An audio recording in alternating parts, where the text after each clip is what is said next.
December first उइकआव जोङो केसखौ file खालामजेननानैहाय जों register खालामनो हागोन। सुप्रिम कर्टआव लांनायनि गुथै जुजाया जाबाय, खामानियाबो जागायजेनबाय।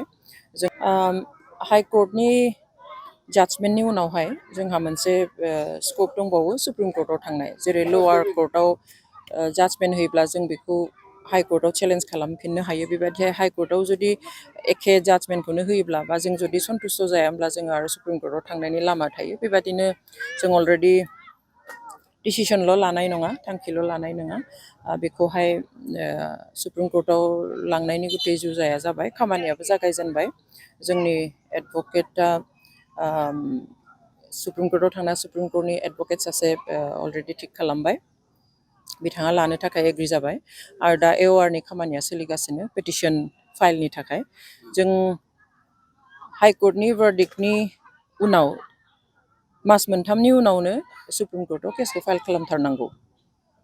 दा बेबादिहाय जोंहा 2.5 मासल' मोनगोन, जों मास मोनथामबो मोननाय नङा, खारन विन्टार भेकेसन दङ 19 थारिखनिफ्राय सुप्रिम कर्टआव। बेवहाय जोङो 16 थारिख सुक्रुबार लास्ट वर्किं डे, जों डिसेम्बरनि 16सिमल'सो जोंहा सम दोङो। स' बिनि गेजेरावनो जोङो पेटिशनखौ फाइल खालामनांगोन। पेटिशन फाइल खालामनानै जेब्ला रेजिस्टार जायो केसआ, बेनि उनावहाय एडमिट खालामनांगोन। स' जों आसा खालामो डिसेम्बर फार्स्ट उइकआव जोङो केसखौ फाइल खालामजेननानैहाय जों रेजिस्टार खालामनो हागोन, आरो सेकेन्ड उइकआव केसखौ फर्मेलि एडमिट खालामनो हागोन होननानै जों आसा खालामो।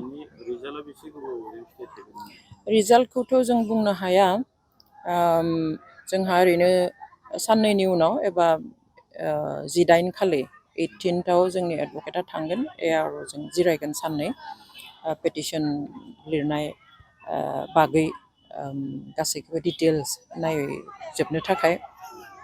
बे समावनो जोंनि हाइ कर्टनि सिनियर एडभकेटजोंबो कनसाल्ट खालामनाय जागोन। ओमफ्राय ओरैनो केसआ एडमिट जाखांनायनि उनाव माब्ला उथियो बेजों खोथा केसआ, ओरैनो गेजेराव बेल फाइलनि खामानिबो मावनाय जागोन। आरो एक्चुवेल हियारिंआ हयथ' मालाबा बोसोरसेनि उनावबो उथिनो हागौ, मालाबा बोसोरनैनि उनाव, मालाबा हयथ' 6 मासनि उनावबो, बेखौ थिग बुंखानो हाया बेसेबांनि उनाव उथिगोन बा ओंखारगोन। बेवहाय जों आसा खालामो एसे थाब उथिगोन। आरो जेब्ला केसआ उथिगोन अब्ला हियारिं आर्गुमेन्ट, बेनि उनाव जों रिजाल्टखौ मोनगोन।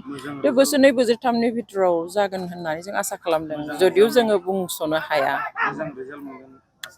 जों डेफिनेटलि आसा खालामदों, जों हाइ कर्टआवबो आसा खालामदोंमोन, आरो हाइ कर्टआव मा खारननि थाखाय एसेबो सोलाय सोल' जायासै।